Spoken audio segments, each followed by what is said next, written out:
Hail Murray. Let's step into the huddle.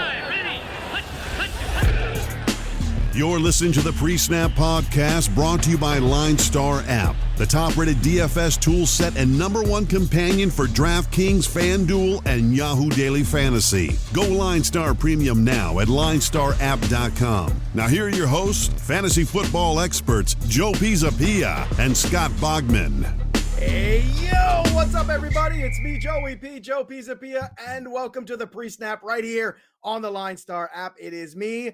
And it's a new best friend for today. Scott Bogman is out, so we'll introduce you to him in a moment. Scott's dealing with some family stuff. He'll be back. Don't worry, for Thursday and Friday.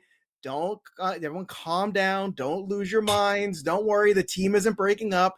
Everybody needs a day once in a while, except me. I'm here every single day because I'm just needed. I'm that important, or at least that's what I like to tell myself. But that's okay, because we're always coming to you courtesy of the LineStar app, and they tell me I'm important, and I just believe them. And hopefully it's true. It's the best DFS tool site out there. Please go out there right now. If you haven't already, what have you been waiting for, man? It's week 11 already. Come on, get out there, get the LineStar app, upgrade to that premium product, the optimizer, the tools, the information out there. It's just so easy. It's how we prepare for the shows. It's how I prepare for my lineups. It's how I prepare for my TV shows that I do, and making sure these great stats that are available at my fingertips, courtesy of the LineStar app. And speaking of the app, we have a new friend joining us. His name is Tyler Weeman. And Tyler, you are new to the company. You are now running the social side of things. You're kind of keeping everybody in line. And we thought it would be fun to have you kind of come on the show today and talk a little bit about your first couple weeks here with LineStar and the company. And we'll talk some football with you as well. But first of all, welcome to the team, Tyler. Thank you, Joe. I'm happy to be here. And you are right. You are important. We're happy to have you. Thank goodness. Somebody says it before. Thank you, Tyler. My ego is appreciative of you. Yeah, absolutely. But Scott's important too. So we'll be looking forward to him coming back, and hopefully he figures out all of his stuff and all is good. Yeah. Well, look, Boggs, things are going in the right direction. That's all people need to know, and that's a good thing. It's positive. And speaking of right directions, let's take a quick look at last week, because I have a wager, and I told you before we started this today, I got a wager. I got it in on Friday. I was debating all week. It was 25-1 FanDuel odds on Kyler Murray for MVP. I said it on the program. I'm a man of my word. I said, I'm going to go in. I'm going to do this. I'm going to lock this in for better or worse and take a shot on it, because he plays Josh Allen and he plays Russell Wilson. So I'm going to know in 2 weeks if this bet is just money I lit on fire, or if this could be something. And after this first week, feels like it could be something. He jumped all the way to 8-1, and then there goes Josh Allen from about 4-1 to about, I don't know where he's, like 23 right now. So what a crazy game here. We got to start with this one. The Cardinals and Bills, the first half of this game for me, Tyler, felt like, two opponents kind of just sparring out like in a boxing match, great two heavyweights. And then it just opened up. There were turnovers. There were great catches. Cole Beasley had a great catch. Stephon Diggs had a great catch. And then there's Kyler Murray, who, the Bills did a great job for about 2.5 quarters of bringing different kinds of pressure on him, and they were able to kind of come at him in waves. And then what you saw was eventually they kind of ran out of gas, and Kyler Murray didn't. And Kyler Murray made some plays, and that last play and that last throw, as great as the throw is as great as the run is as great as the catch is, man. And that catch was insane. And one of the things I was cracking up at was that Stephon Diggs touchdown. The announcer said that he's the best receiver in the NFL. I know. My kids even said, "Is he, Dad?"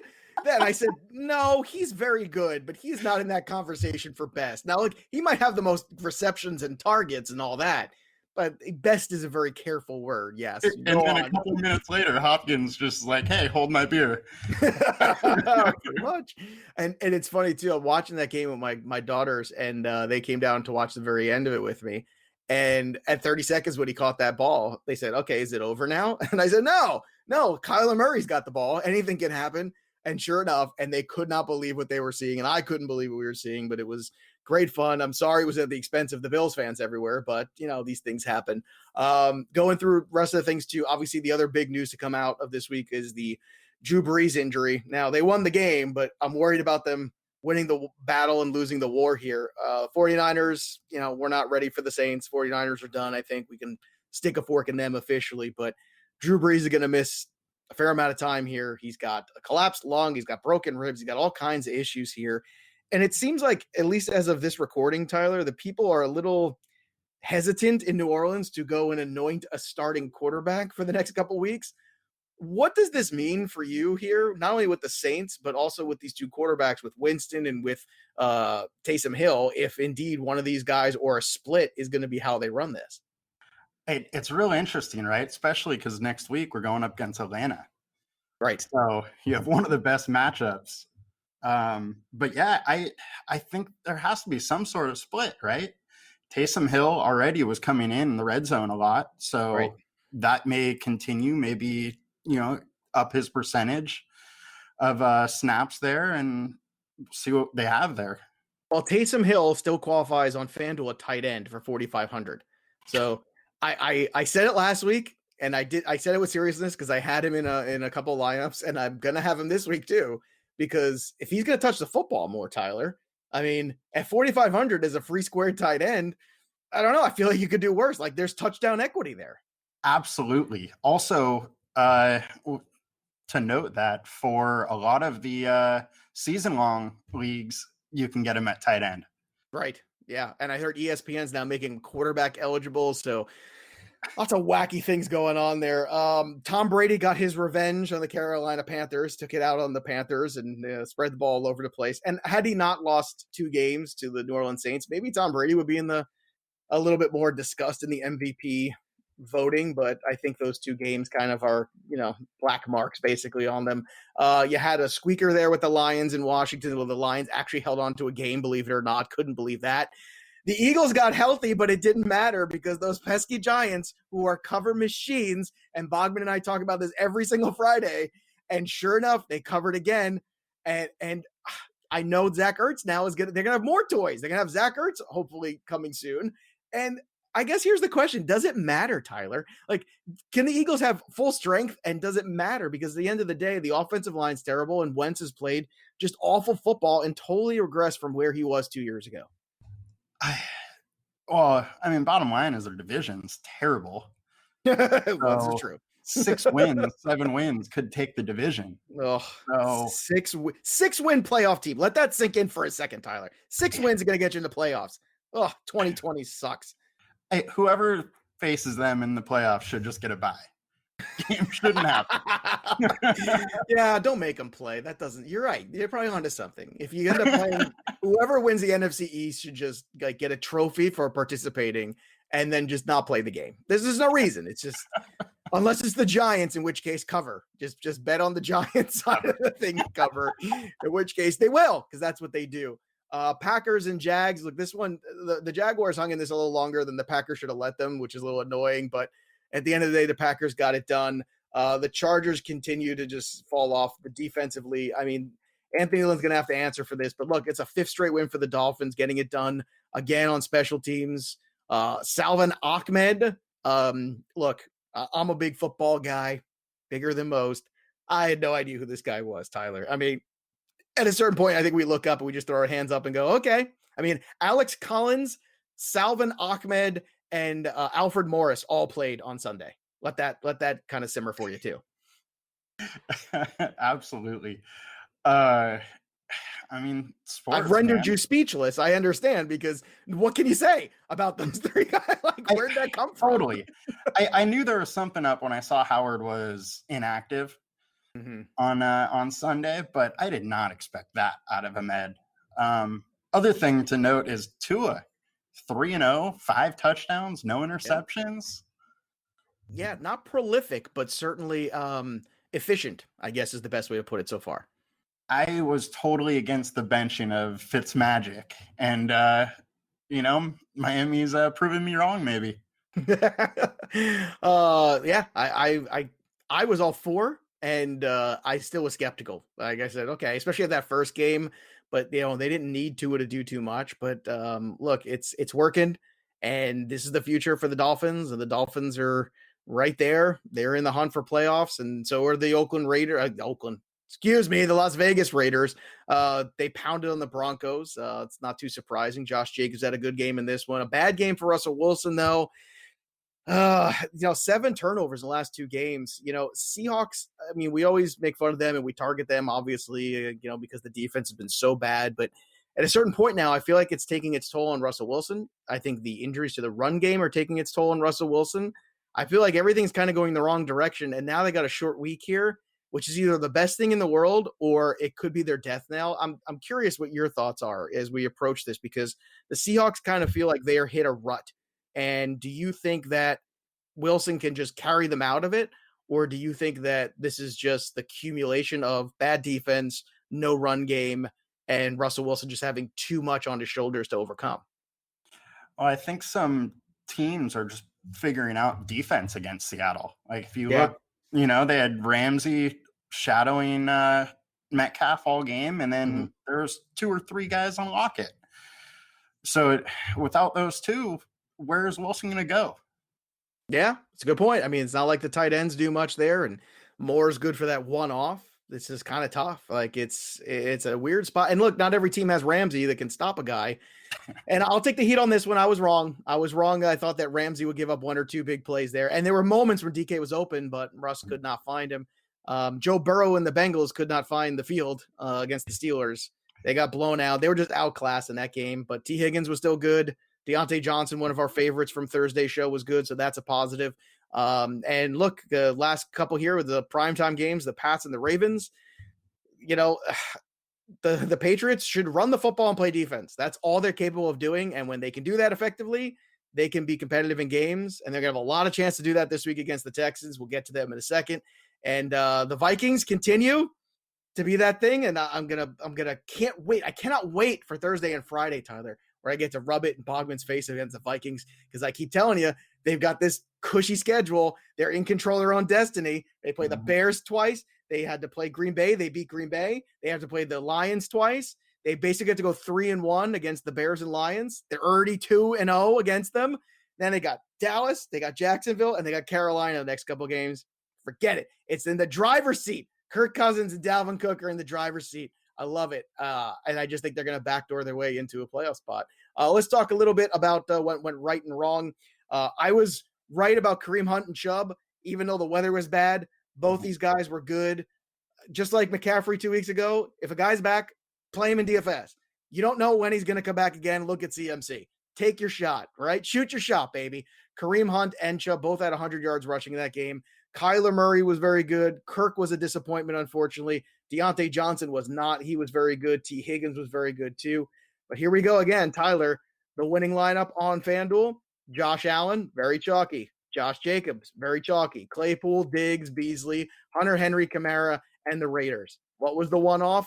It was probably DeAndre Swift at 6% rostered, and that's all it takes. I think we kind of drive this into the ground, and because they make you listen to all of the shows here over at LineStar. Yeah, that's like your job. You are tied to a chair, and you have to listen to me and Bogman for hours and hours. But we say it every week. To win these tournaments, to win the big money, you don't have to necessarily have these strange lineups. You just have to have something like Hunter Henry, who's 3% owned, or Cole Beasley, who was just 2.5% owned. But Cole Beasley is a guy who's been a target machine lately. Absolutely. And DeAndre Swift, that news came out that morning that he was going to start over AP. So you expect a little bump in usage, a few more snaps, and that play just hit. Yeah, and let me tell you, man, I hope that this is a sign of things to come here for him, because DeAndre Swift to me is that guy that his draft stock did not move. In fact, it actually got worse, whereas Clyde Edwards-Helaire ended up being a first-round pick, which I thought was nuts, and I'll go to my grave on that one. And Jonathan Taylor's helium was through the roof. And there's DeAndre Swift, especially when AP showed up there. His ADP didn't move. And I don't understand. He becomes a good investment. If anything, it got suppressed a little bit. Over on DraftKings, guess what? Similar suspects. Deontay Johnson, Josh Jacobs, Alvin Kamara, Kyler Murray, DeAndre Hopkins. Sound familiar? This was the winning of the $1 million over there. Cole Beasley. Sound familiar? And then you get Logan Thomas and Josh Reynolds, who Bogman talked about quite a bit on the podcast. And that's why you listen. So make sure you subscribe to the PreSnap. And that's how you get all your information there from us on Thursday's DFS show, Friday for the wagering, and here every Tuesday for the recap. So are you ready to hot take, Tyler? You got your hot take gloves on? Absolutely. Let's go with it. All right. It's week 11, so let's do it. Let's start here. We already talked a little bit about the Thursday game, but hey, let's do it some more. The number is 57.5, over under for the Seahawks Cardinals. Oh, we're going over. All right. 63 over under for the Seahawks Cardinals. Oh, man. That's not so bad. I mean, one's averaging 30 points a game and the other's giving up 34. Well, it's kind of right at the number.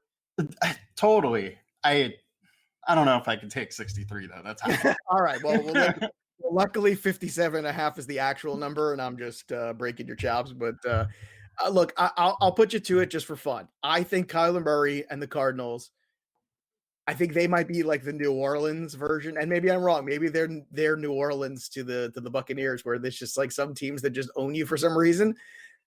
I don't know. That Seattle defense is just so bad, and Kyler and the companies, it's very dangerous to let a team this talented and quick start to believe in itself, because I feel like they are. And the Cardinals D isn't great, but man, they make big plays. Like they are opportunistic, especially in that secondary. They are, absolutely. There is one thing to note, though, that Seattle could be getting some pieces back on their defense. Jamal Adams could be coming back.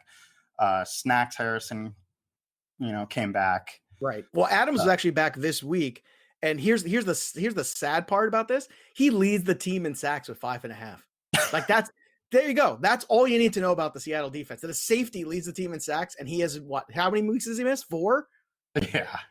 Oh, it's just crazy. All right, let's move on here to the Bengals at Washington. I would expect Joe Burrow to have a better showing in this one. T. Higgins has been so consistent. I think he is an absolute cash game smash. I want all the T. Higgins this week.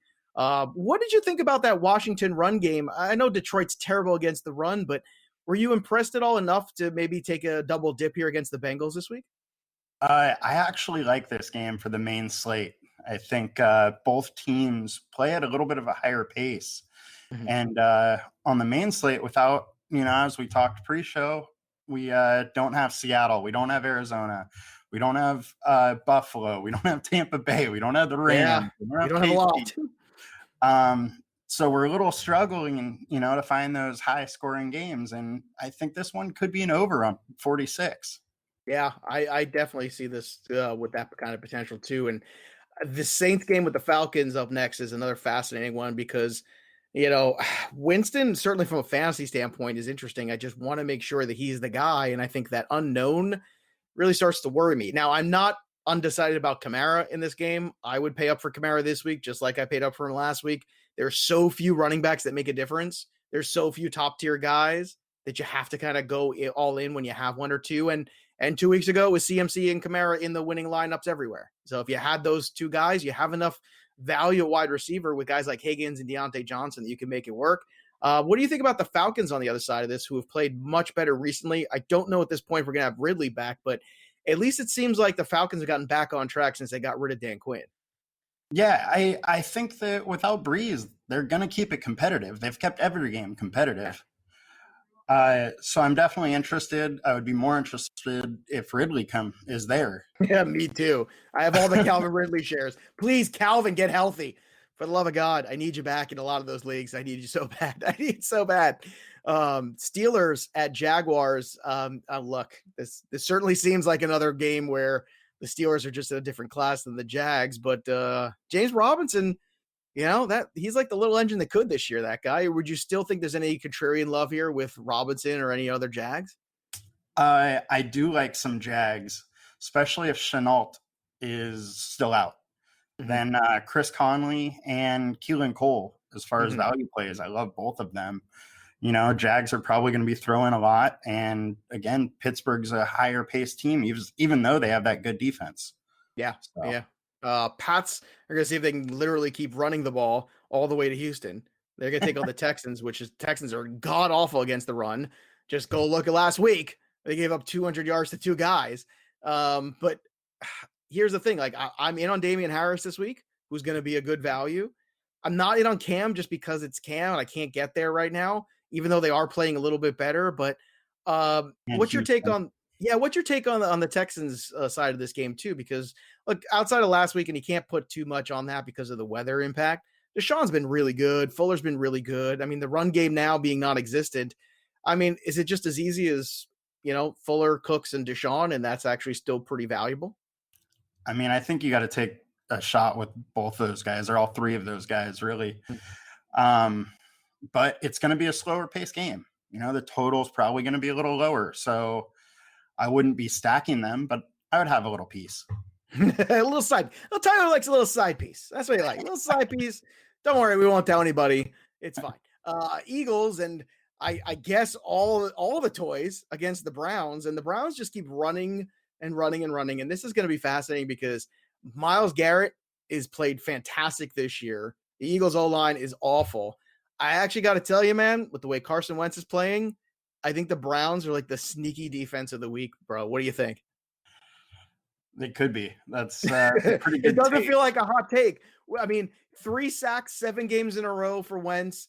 He's been a turnover machine. I don't know. Like, I know the Eagles have a lot of toys back and everyone's healthy, yay, but it's not equating to good football. It really isn't. Oh, and what's their price? The Browns? It doesn't matter to me. I'll look right now, but I'll tell you right now, like, I can't imagine it being expensive. I will check for you right now. Cleveland Browns are 40,000 on DraftKings, but yet they're 46 over on FanDuel. So there you go. So you got to pay for them on FanDuel. So, but I don't know. I think that tells you something. I think they're being recognized as saying, "Hey, don't dismiss this Browns team and this defense against the Eagles." You got the Lions and Panthers. Teddy Bridgewater's health uncertain for this one, so we're gonna kind of punt on this one till we have some more information. On Thursday, we'll break this one down for you when things are a little clearer. Clearly a great matchup for Mike Davis on paper. We just want to have a little bit more time to dissect it. The Titans and Ravens, man, these are two teams for the playoffs last year. And these are two teams right now that stand at 6-3.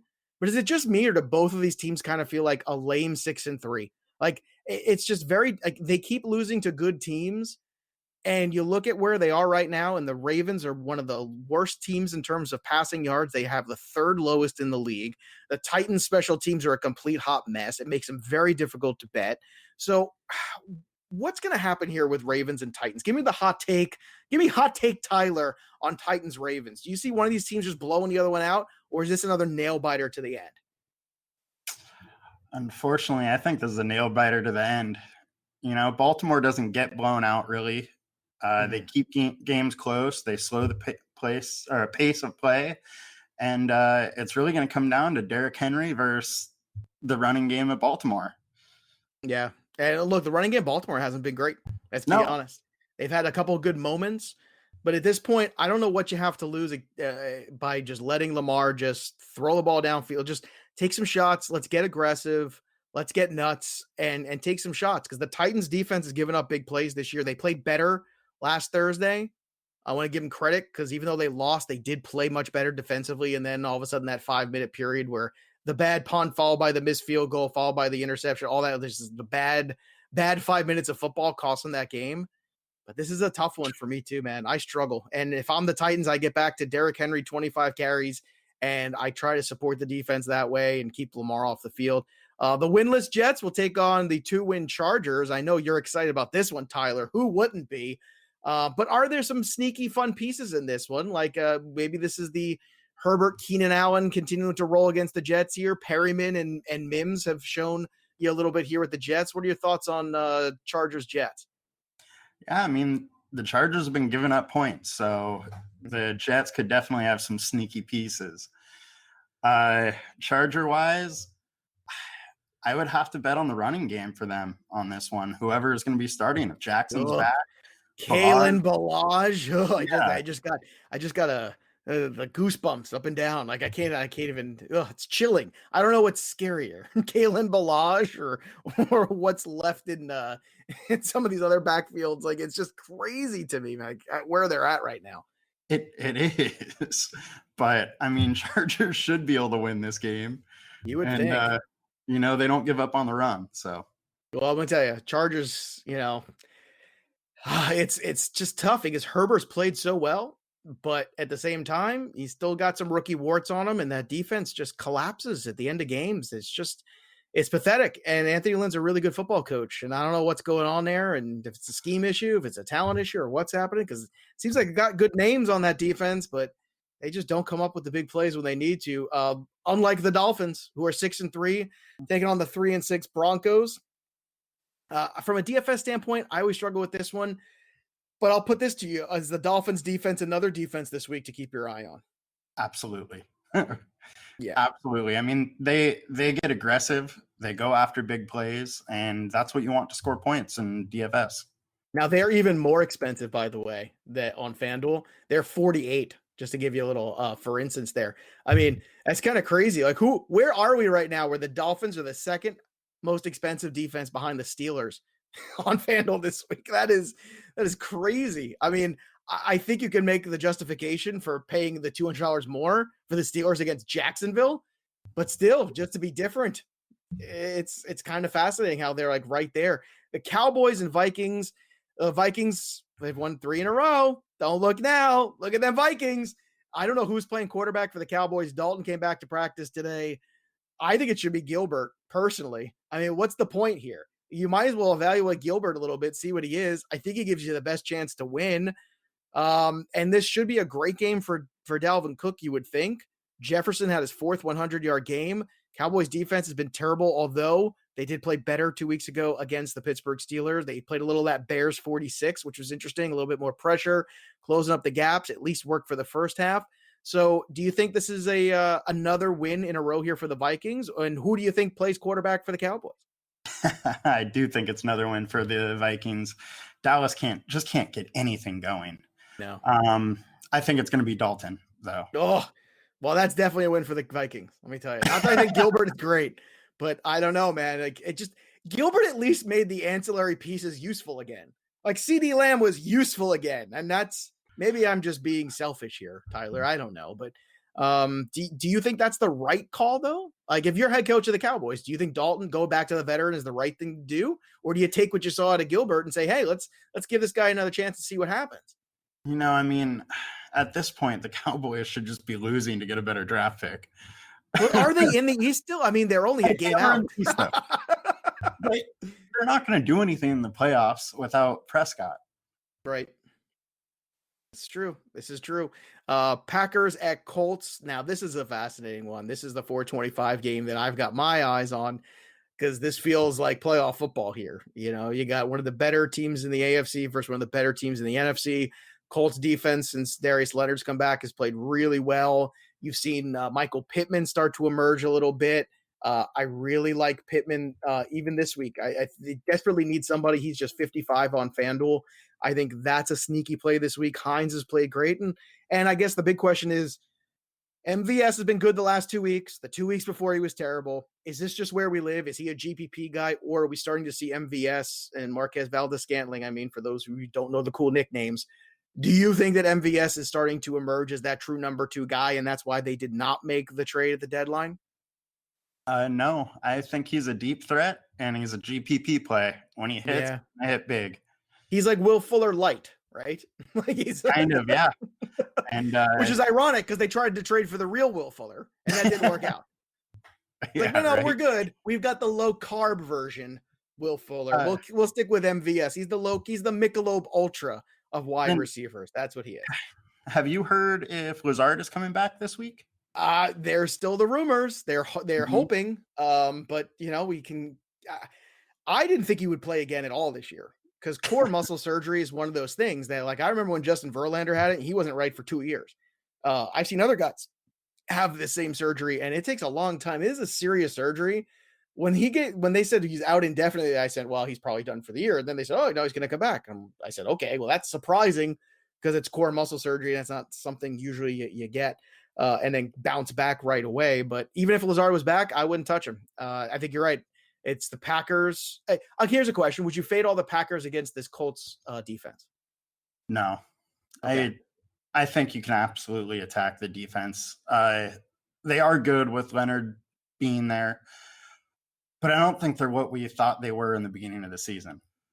Yeah, I think that I would fade away from Aaron Jones. That's where I would go more towards the pairing of Adams and the pairing of Rodgers together then I wouldn't necessarily try for the full stack of any kind. I think that's just more or less where I would want to go there.